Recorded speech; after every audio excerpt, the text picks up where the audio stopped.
Bonjour à tous et bienvenue à un nouveau... elle a un nom, notre émission, le blog. Vlog cinéma. Un vlog cinéma. Un des vlogs Zone Geek. Voilà. Et donc on a été voir Gravity, dont nous voulions vous parler. Oh, le film dont tout le monde parle. Voilà, le film donc, qui a déjà été reviewé 1001 fois. Ça, vous allez entendre encore plus parler avec nous. Et puis c'est débile parce qu'ils ont probablement déjà été le voir.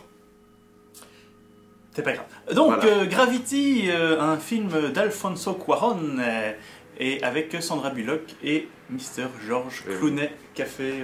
Et monsieur médecin de la forêt noire, ou je sais plus très bien quoi. Voilà. Oui, alors que dire sur ce très bon film? C'est extrêmement mauvais, évidemment. Oui, non, voilà, mais je sais pas si ça va être très intéressant ce qu'on va dire aujourd'hui, parce que d'une part, on a tous les deux apprécié le film, et tout le monde aime ce film. Mais, honnêtement, moi j'ai quand même des petites critiques à faire. J'ai aimé le film, on va essayer de faire à nouveau une version sans spoiler et avec spoiler, donc sans spoiler. En tout cas, ouais, vite fait. Moi j'allais dire, à la fin elle meurt. Non, c'est pas vrai. Donc, déjà, vite fait, moi ce que j'en dirais, c'est que j'ai trouvé que c'était un très très bon film. Est-ce qu'il vaut l'engouement qu'il provoque ces temps-ci? Parce que tout le monde est unanime pour dire qu'il est bien, à très peu de choses près. Et mais moi je trouve, techniquement il est très impressionnant, on reviendra dessus après, mais il manque un petit quelque chose pour... Ça aurait pu être plus. Ça aurait pu être plus. Voilà, c'était ton avis unilatéral? Ouais. Oui, que dire, moi j'ai vraiment apprécié le film. Ça faisait longtemps que la tension n'avait plus été à ce point dans la salle. Enfin, moi il y avait des moments où je pensais que j'allais arracher les bras du fauteuil dans le cinéma. Parce que Gilus pétait à côté de moi. Non, parce que le film est très très bien ficelé, je dois dire, et on a peur pour l'héroïne.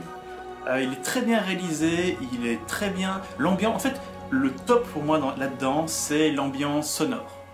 L'ambiance sonore est absolument impressionnante, que ce soit la musique, il y a une musique d'ambiance. En général, moi j'aime bien les musiques emblématiques qui sont très mémorables. Là, je dirais pas que je me souviens de la musique, mais la musique d'ambiance soulevait l'attention, elle soulignait. Soulignait, pardon, je n'importe quoi. Rehaussait l'attention. Et voilà, en fait, ça fait très longtemps qu'il n'y a plus un film où j'ai vraiment envie de voir le making-of. Parce que c'est vraiment... moi qui suis un grand défenseur du practical effect et donc qui ne suis pas très attiré par les images synthèses, je suis très curieux de voir comment ils ont fait ce mélange de vrais acteurs, comment ça s'appelle déjà? Je vois exactement ce que tu veux dire. C'est marrant comme dans chaque truc, voilà. Il y a un truc dont on va encore se ridiculiser.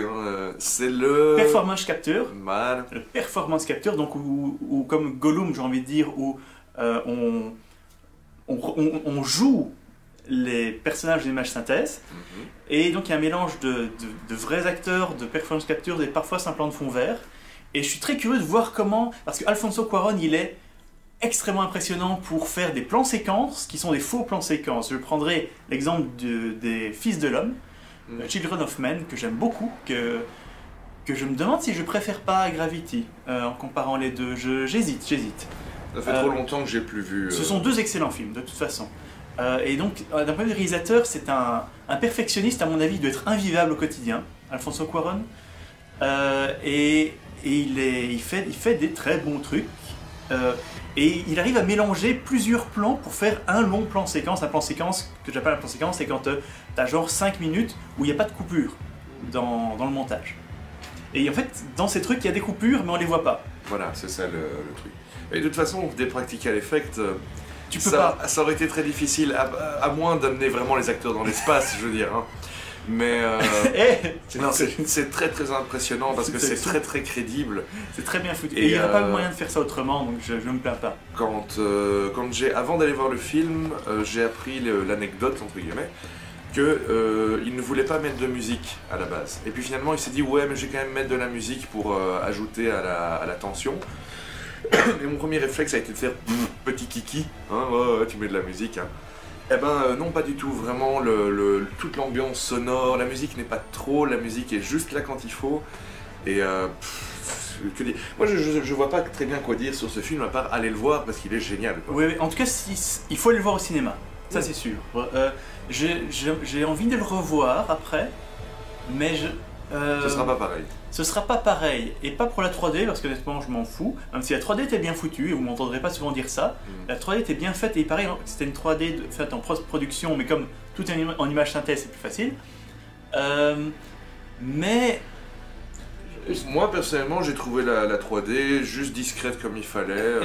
Elle était très bien, moi je ne trouve pas indispensable, ça toujours, mais pour ce film-là, qui est un film à spectacle, à visuel, c'est encore le mieux. C'est encore la meilleure utilisation de la 3D. Oui. Mais Sandra Bullock Sandra Bullock, oui. Ça faisait longtemps qu'on l'avait plus vue, cette femme-là. Enfin, vu qu'on n'est pas trop dans les comédies sentimentales, ça faisait un bout de temps qu'on l'avait plus vue. Très très belle performance d'actrice. Quand elle enlève sa tenue de cosmonaute, on se rend compte qu'à 50 balais, elle est encore tout à fait pinocumétable. Pinocumétable, tout à fait. Elle est pinocumétable. Mais apparemment, son corps a en partie été refait en image synthèse.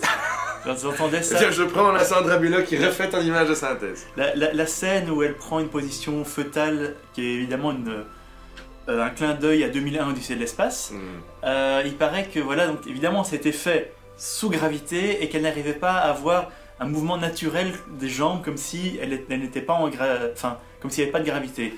Et donc il paraît qu'ils ont refait ses jambes en image synthèse. Je ne peux pas le jurer, mais c'est ce que j'ai entendu dire. Oui, et en même temps, je me disais, Sandra Bullock, il n'y a pas qu'avec des images de synthèse qu'elle a été refaite, de toute façon. Non, aussi. Mais... C'est la séquence People. Et George Clooney, très... comment dire, très flegmatique. Il joue un personnage qui n'a aucune émotion. Son personnage est attachant, mais il est très anecdotique dans le film. Pas tant que ça. Pas tant que ça. C'est vraiment un film qui ne repose que sur Sandra Bullock. Il était là plus longtemps que ce que je pensais, parce que j'avais entendu dire, ouais, George Clooney, il est là-dedans 10 minutes. Bon, il est là-dedans un quart d'heure, mais c'est plus longtemps. Il y a le troisième astronaute qu'on voit à peine 30 secondes, oui. Qu'on voit juste avec un trou dans la face. Bon, bref, un spoiling. Ouais, parce que c'est au tout début. Voilà. Alors, on sait que ça se passe pas bien. Donc voilà, que dire de plus? C'est vrai qu'il n'y a pas grand-chose à en dire sans... Et même, je crois que même la partie avec spoiler, elle va être très courte parce qu'il n'y a pas grand-chose à spoiler. Mais ouais, enfin... une performance dans de nombreux domaines, réalisation, effets spéciaux. Je vais pas dire que c'est une performance en tant que jeu d'acteur, mais bon jeu d'acteur. Quand même. Le son, très impressionnant le son. Les règles de l'espace sont très bien respectées. Voilà. Il faut jamais aller sur une planète où il y a des aliens. Il faut toujours aider le petit E.T. parce qu'il est gentil et te soigne. Non, il faut pas aider E.T. d'abord. Et moi, ce que je voulais dire, c'est que c'est l'ambiance sonore. Comme il n'y a pas de son dans l'espace, quand un truc explose à côté de toi, tu ne l'entends pas. Oui, c'est vrai. Mais on l'entend quand même. Mais il y a parfois une très légère vibration de la... Voilà, exactement. Ça sonne... de la combinaison. Quand il y a une explosion juste derrière un astronaute, il sent les vibrations et c'est très bien rendu en fait. Ouais. Alors, juste avant de commencer à rentrer dans les spoilers, moi je dirais juste que j'aurais bien voulu qu'un extraterrestre à la fin. Quand elle est toute seule, oui bon, bref, à la fin dans la dernière navette, je me suis dit il manquerait plus qu'un facehugger et ce serait complet. Oui, exactement. Voilà. Bon, petit passage, maintenant si vous voulez pas être spoilé, vous pouvez couper, mais ça va être très court parce qu'on n'a pas grand chose à dire en plus. Mais bon, donc spoiler, alerte. Oui, alors quoi? George Clooney le fantôme? George Clooney le fantôme, ouais. C'est le seul moment un petit peu moins réussi que le reste, je trouve. Parce que donc, voilà, là on est en plein dans le spoiler. Clooney meurt au début du film. Enfin, pas au début du film, au premier tiers du film. Et à un moment, elle est toute seule dans sa capsule et elle pense qu'elle est finie, qu'elle est foutue. Hein. Et à ce moment-là, il y a Clooney qui tape à la vitre et qui ouvre la porte de la capsule et elle a juste le temps de faire « Ah non !» Elle se bouche les oreilles et il rentre dans la capsule et il referme. Déjà, là j'avais un gros doute parce que... Oui, je me suis dit... T'imagines, t'es dans une capsule spatiale et quelqu'un ouvre, en gros t'as tes yeux qui sortent, tes oreilles explosent. Tu meurs, ton corps se vide de son oxygène, Décompression. Décompression totale. Et en fait, elle discute avec lui, et après on se rend compte qu'en fait c'est juste une vision, c'est pas un fantôme. Elle a une vision en fait de son ancien camarade. Ouais. Ouais, et ça c'était... Il y a un doute. Hein. Légèrement plus bancal. Non, je trouve que c'était encore sympa, ça remontait... Je trouve que ça remontait un peu le niveau par rapport à la scène juste avant où elle discute avec le fermier chinois, que j'ai trouvé ridicule celle-là. Trop cliché. T'as pas aimé cette scène, non. Mais allez, c'était son petit moment à elle. Il y a beaucoup de dialogues très clichés que j'ai trouvé qui m'ont un petit peu parfois frotté dans le mauvais sens du poil. De temps en temps. L'histoire du fait qu'elle a perdu sa fille, machin... C'est un peu... Bon, il faut donner un peu de profondeur au personnage, mais... Faut quand même qu'il y ait un personnage. Mais voilà, je sais pas, ça m'a pas 100% convaincu. Il y a des moments où je m'interroge quand même sur la physique de certains moments, de certains momentum. Comme par exemple quand elle retient Georges Clooney. Et oui, c'est comme s'il était emporté, alors qu'une fois que le mouvement s'est arrêté, oui. c'est fini, il suffit de tirer et il n'y a plus de... Je sais pas. Il n'y a plus de force qui attire Georges Clooney vers la... Oui, quand il y a cette scène, je me disais, mais il est attiré par un corps céleste où il y a la gravité qui joue ou quoi que. Je me demandais, c'est pas la gravité qui jouait, parce mais que donc effectivement, ils sont éjectés dans l'espace et donc Sandra Bullock est retenue par un filin au vaisseau et elle attrape Clooney. Vaisseau sanguin. Non, pas par la jambe. Et elle l'attrape par la jambe et... Enfin non, par le... Elle est retenue par la jambe, elle l'attrape par le bras. Par le filin, par son filin, et Clooney fait genre... Non, si je ne lâche pas, on va être emporté. Mais le mouvement s'est déjà stoppé. Et il continue à être tiré. Je veux dire, c'est pas comme ça que ça marche. Non, une fois que le mouvement s'est arrêté, il y a... Enfin, voilà, inertie. Peut-être que Stephen Hawking pourrait nous expliquer ça, hein, mais... Oui, Stephen Hawking... This is bullshit. You are fucking stupid. Bon, oui, mais bon, à part un ou deux moments comme ça...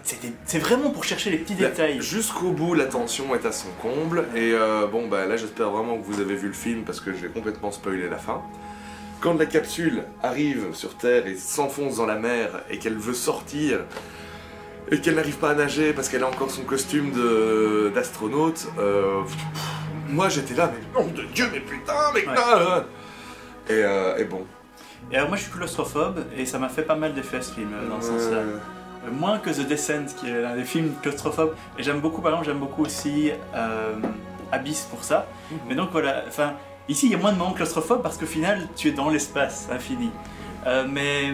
C'est quand même très... On ressent bien dans ce film à quel point, voilà, au dehors, il y a rien. C'est un endroit même où... pas une boîte de nuit. Voilà, c'est un endroit où la vie ne peut pas exister, en fait.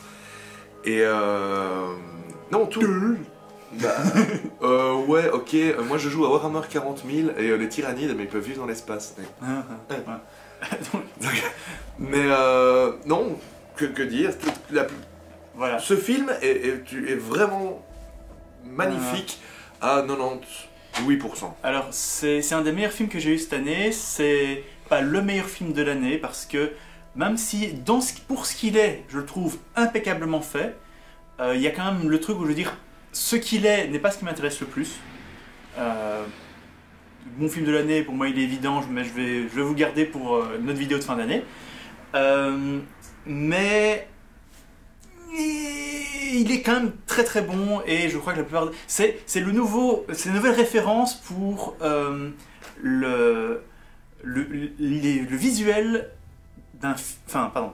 Un film qui représente l'espace. C'est la nouvelle référence. Oui. Il y a eu 2001 qui a été le boom à l'époque. Ben maintenant, c'est Gravity qui est le film qui représente le mieux l'espace. Oui. Et puis, c'est cool, ça va un peu relancer les petits jeunes qui veulent devenir astronautes parce que... Enfin, ou ça va peut-être pas les relancer parce qu'ils vont avoir des jetons.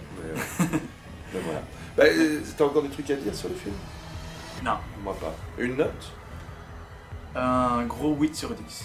Pareil pour moi, un gros 8 sur 10. J'aurais cru que tu dirais 9. Non, 8 sur 10. Habituellement, je me suis rendu compte que je suis un peu trop généreux, donc maintenant j'essaye de... un petit peu. Mais les notes, voilà. Ça veut pas dire grand chose une note. Et donc si vous êtes arrivé jusqu'ici et que vous n'avez pas encore vu, ou honte sur vous, et allez le voir tant qu'il est au Cinoche en 3D, parce qu'il en vaut vraiment la peine, on n'est pas volé sur le prix de son billet de cinéma. Et non. Et on vous dit sur ce, à la prochaine. Bye bye bye bye.